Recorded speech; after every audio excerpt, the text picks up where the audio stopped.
John proposed to Linda on a sunny Saturday afternoon using a ring he bought from a guy who sold watches and necklaces at the bus stop. Linda screamed so loudly that even their neighbor's chicken stopped walking and looked up. Yes, yes. Oh my God, John. I can't believe this, she shouted, jumping and shaking her hands like someone who had just won $1 million. John smiled proudly. I told you, baby. I said I would marry you before this year ends. That night, Linda couldn't sleep. She had already changed her Instagram bio to Future Mrs. John and posted the ring with the caption, I said yes to my king. The next morning, she opened her laptop and created a folder titled Dream Wedding. Then she opened Pinterest, Instagram, and YouTube. She was ready to plan the most beautiful wedding in the history of her town, even though her account balance was just 12,540 Nigerian nairas. John was still brushing his teeth when she ran in and said, Babe, come and see this wedding I just found. The bride entered the venue in a horse carriage. And look at this one. They used fireworks when they were cutting the cake. John's eyes widened. Wow, that's nice. But, John, we deserve this kind of wedding. It's once in a lifetime. She started listing her wedding dreams, as if she was ordering food from a restaurant. 1, I want 3 dresses. 1 for church, 1 for reception, and 1 for dancing. 2, I want our pre-wedding shoot to happen at the beach. 3, I want a celebrity MC. 4, Linda, John interrupted. How much do you think all these things will cost? Linda smiled confidently. Don't worry. God will provide. John sighed. He had only 34,000 Nigerian nairas in his savings. He worked as a customer care agent in a small company, and his salary mostly disappeared by the 15th of every month. But seeing how excited Linda was, he didn't want to disappoint her. The next day, Linda created a WhatsApp group and added both their families. The group name was Support John and Linda's Big Day. Her first message in the group said, Good morning, family. As you all know, John and I are getting married. We are so grateful to God. Kindly support us with anything you can. This is not just our wedding. It is our wedding. Let's come together to celebrate love. No amount is too small. God bless you. She also added a PDF with a full wedding budget of 4.8 million Nigerian nairas. Immediately, some people left the group. John's younger brother sent him a private message. Is this a wedding or a music concert? John replied, I beg, just manage. Linda has a vision. Linda's mother called her and said, Linda, where do you expect me to get 200,000 Nigerian nairas from? Your father and I are still paying your sister's school fees. Mummy, don't talk like that, Linda said. It's not just about me and John. You know people are watching. We can't afford to do a small wedding. People will laugh at us. Meanwhile, John's parents were arguing in the kitchen. This is not a wedding, his father said, holding his glasses like they were about to break. It's a movie premiere. What happened to rice, stew, and small jollof rice in the compound? His mother replied, If we don't support them now, people will say we are stingy. Let's just do our best and pray. Back in their apartment, Linda was still scrolling through Instagram wedding videos. John, come and see this cake. It's 7 steps. The bride and groom used a sword to cut it. John blinked. Sword. Yes. We have to do better. We can't come and embarrass ourselves. But where are we getting the money? John asked. We'll figure it out, Linda replied. We can take loans. Ask your friends. I'll talk to some people at work. John leaned back and stared at the ceiling. He already knew this wedding was going to cost him sleep, peace, and probably his flat-screen TV. But he looked at Linda, so happy, so excited, already imagining herself in white, and he just smiled and said, Okay, let's plan your dream wedding. As Linda typed more messages into the family group, adding new items like ice sculpture, fountain, and imported roses for aisle, John picked up his phone and sent a text to his friend. Bro, can I borrow 100K? Just for now. Wedding things. The wedding plans were moving like a train with no brakes. Every day, the budget increased. Like puff puff and hot oil. Linda wanted a bridal entrance with fog effects. John wanted peace of mind, but that one was already missing. John's elder sister, Grace, sat in her small shop, staring at the list of items Linda had sent to her directly. Nigerian Naira 150,000 contribution, she said aloud. Do I look like a bank? She sighed and called her husband. Dear, these children want to finish us. I just sent money to my mother in the village last week. Now they want wedding money. Her husband responded like most husbands who knew better than to argue. Just send them 50,000 Nigerian Nairas and say that's all we have. If they like, let them add us to the bridal train. Meanwhile, at Linda's family house, her father was going through the budget printed on A4 paper. He held it like it was his child's report card. Nigerian Naira 800,000 for decoration? Did they say they are decorating heaven? He asked, staring at Linda's mother. His wife, tired of repeating herself, just said, Talk to your daughter. Me, I'm just watching like a movie. Linda was in her room, calling her uncle in Lagos. Uncle Joe, you promised to support me. Oh, my wedding is next month. Uncle Joe paused. Ah, you didn't tell me you were planning the wedding of a governor's daughter. What exactly are you people doing? Linda, let me ask you one thing. Do you and John even have money? Linda laughed nervously. Uncle, it's not like that. This is just how weddings are done now. He sighed. Okay, I'll send 30,000 Nigerian Nairas. But please, reduce your expectations. Marriage is not about fanfare. Linda muttered, Thank you, sir, and ended the call. 30,000? She had already booked a makeup artist for 120,000 Nigerian Nairas. John, on the other hand, was busy applying for loans like someone trying to win a scholarship. He borrowed 100,000 Nigerian Nairas from his office colleague, 50,000 Nigerian Nairas from his neighbor, 30,000 Nigerian Nairas from his church member, and 200,000 Nigerian Nairas from a loan app that didn't waste time but would later make his life a documentary. His phone began ringing constantly. Loan app 1. Dear John, your repayment date is near. Don't forget. Loan app 2. Your smile is our joy. Please repay your loan. Even the ones he hadn't borrowed from were sending messages. Need quick cash? We've got you. John was drowning slowly, but every time he mentioned the word budget to Linda, she would reply, Babe, don't stress. Once the wedding goes viral, people will start inviting us for deals. Trust me. As the pressure increased, so did the fights within both families. John's cousin Mike, who was jobless but still expected to wear a designer suit as the best man, called him one night. Guy, please will you pay for my suit? I want to look sharp. John replied, You're not even contributing a dime, and you want to look like Davido's bodyguard. Mike laughed. It's your wedding. I must represent well. Linda's younger sister, who was supposed to be a bridesmaid, started shouting when she heard that she had to buy her own dress. Ah, but I thought they said the wedding was sponsored by family? So why am I buying dress? If I knew, I would have stayed single. Back in John and Linda's apartment, they were no longer sleeping well. John was worried about how to pay back all the debts. Linda was worried about how to make her bridal entrance go viral. Their fridge was empty, but their wedding was looking like a music video shoot. One evening, as John sat holding his head in silence, Linda entered with new energy. Guess what? She said. I found a saxophonist who will play romantic jazz while we dance. John raised his head slowly. Do we also need a helicopter to drop us at the venue? Linda paused. Wait, should we consider that? John looked at her, then at his phone ringing again. It was another lone reminder. He stood up, walked to the door, and whispered, Let me just go and breathe fresh air before I faint inside this house. The sun rose like it had been specially invited.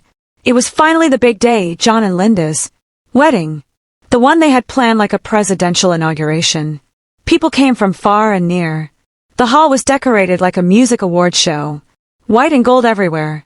Even the chairs looked expensive, as if they had careers. Linda walked out of the hotel room with her makeup done by the famous Face by Mimi, who charged like a surgeon. Her dress sparkled like she was getting married to royalty. Her bridesmaids followed her, forming a queue that looked like a beauty pageant parade. John stood outside the venue, adjusting his tuxedo that he had no business buying. He was sweating, not because of the heat, but because his phone was on silent, yet it was vibrating nonstop. Loan apps, friends, reminder messages. His account balance was crying in multiple languages. The MC shouted from the stage, "Ladies and gentlemen, make some noise for the most beautiful bride in Africa." People screamed. Phones went up. Even drones flew in the air. The DJ dropped a romantic saxophone tune. Fog machines released thick smoke. Linda entered slowly, holding her bouquet and smiling like she had just won a Visa lottery. Her mother wept tears of joy. Her father was smiling, but also calculating. His retirement savings had disappeared into this event. The reception started. The food was flowing like river. Jollof rice, fried rice, salad grilled, chicken, goat meat, soft drinks, small chops that tasted like heaven, and a massive cake that stood taller than a toddler. It had 7 layers, each one designed to represent a phase of their love story. Nobody cared about the phases, they just wanted to eat. People were posting on Instagram. Hashtags were trending. Hashtag Linda weds John. Hashtag Royal Wedding 2025. Hashtag God when. John's colleague whispered to another guest, "How much does this guy earn again?" "This wedding looks like he's the owner of Dangote Group." Linda's aunt danced and sprayed money like she was under a spiritual instruction. "This is how you marry. Make it grand," she shouted. The band played. The MC cracked jokes. Gifts poured in. The couple danced like their waist was on hire purchase. But beneath the makeup, Linda was already stressed. Her bridesmaid whispered, "One of the caterers said you haven't paid in full. She's angry." Linda faked a smile and said, "Tell her we'll settle it tomorrow." Meanwhile, John stepped outside to catch air. One of his groomsmen followed him. "Guy, you try, he said. "This wedding not confirm. But be honest, how much did this thing cost?" John looked at him, shook his head and whispered, "I don't even know again. I just borrow, spend, swipe card. At this point, not God go help us." After the party, after the dancing, after the thank you speeches, the couple drove off to their honeymoon hotel, paid for on credit, of course. As they entered the hotel room, tired and exhausted, Linda removed her shoes and sighed. "Everything was perfect," she said. John forced a smile. "Yeah, now we just have to face our real life." At that exact moment, his phone vibrated again. He checked it. "Dear customer, your loan repayment is overdue. Failure to repay will result in legal action."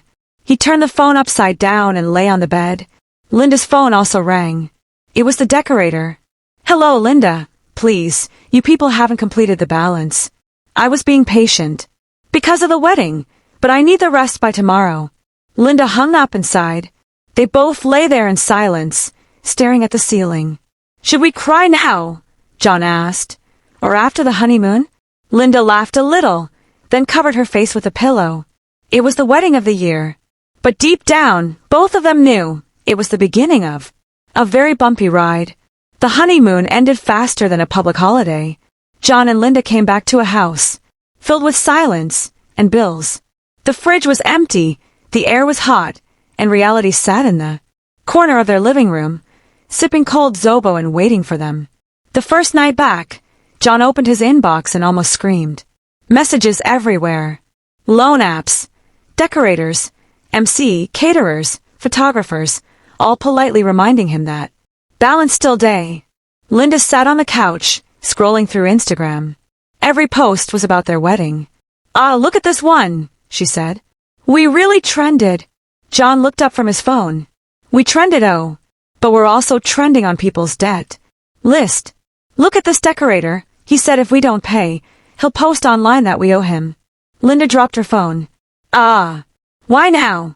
I thought we settled him." John shook his head. "No, we only paid deposit." Then Linda's phone rang.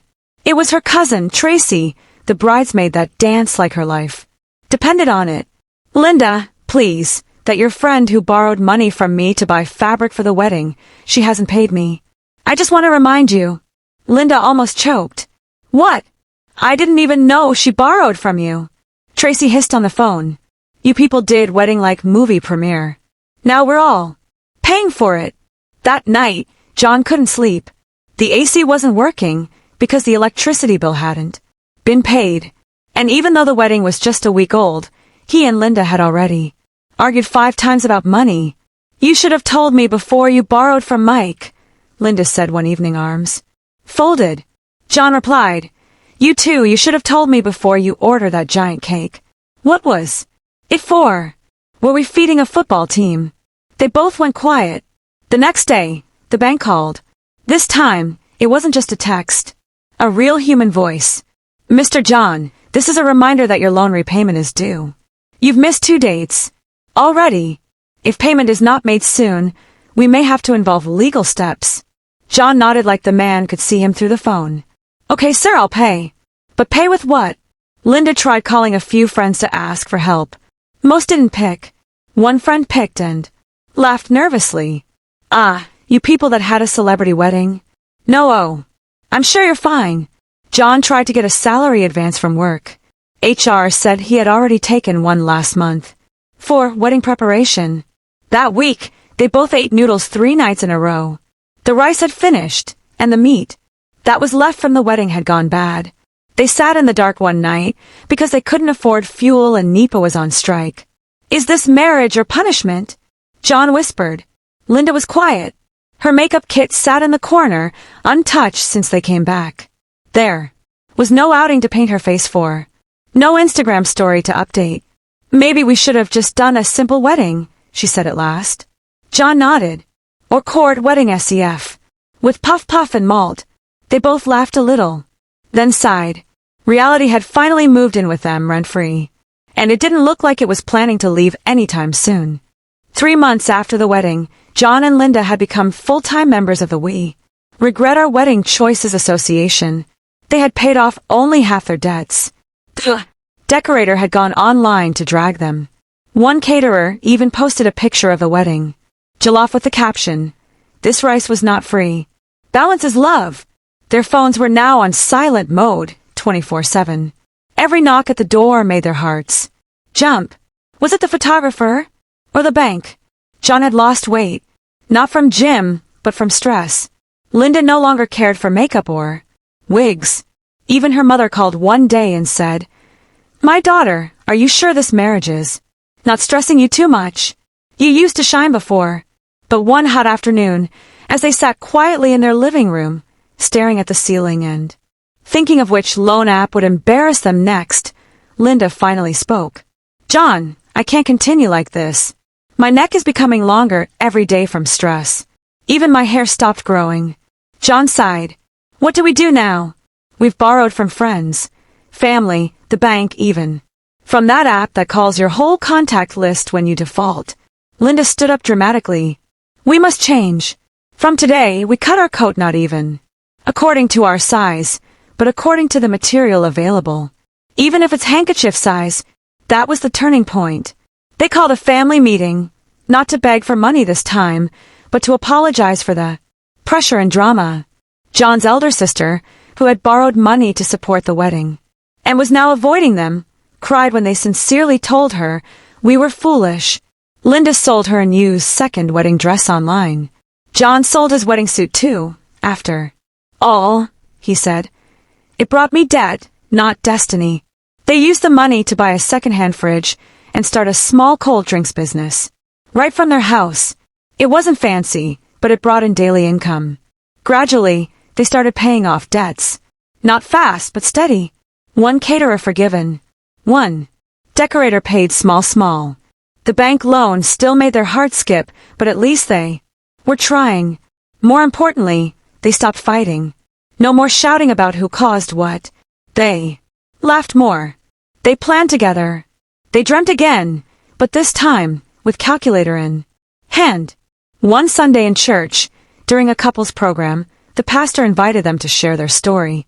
At first they were shy, but John cleared his throat and said, "Dear brothers and sisters, if you cannot afford a wedding, do a cord wedding and buy meat pie. Debt is not part of marriage vows." The whole church laughed. Linda took the mic and added, "Your wedding should not impress people who won't help. You pay rent. A peaceful home is better than trending wedding hashtags." People clapped, laughed, and nodded. Some even took notes. After church, one young couple came to them and said, You've just saved us. We were planning to take a loan for our wedding next month. But now, we'll focus on building a life, not a show. That day, John and Linda went home with light hearts. No heavy makeup, no fancy clothes, just peace, plantain chips, and pure water. John looked at Linda and smiled. Babe, if we ever renew our vows, it will be in the backyard, with Puff Puff and Zobo. Linda laughed. Just don't forget to invite the caterer we still owe.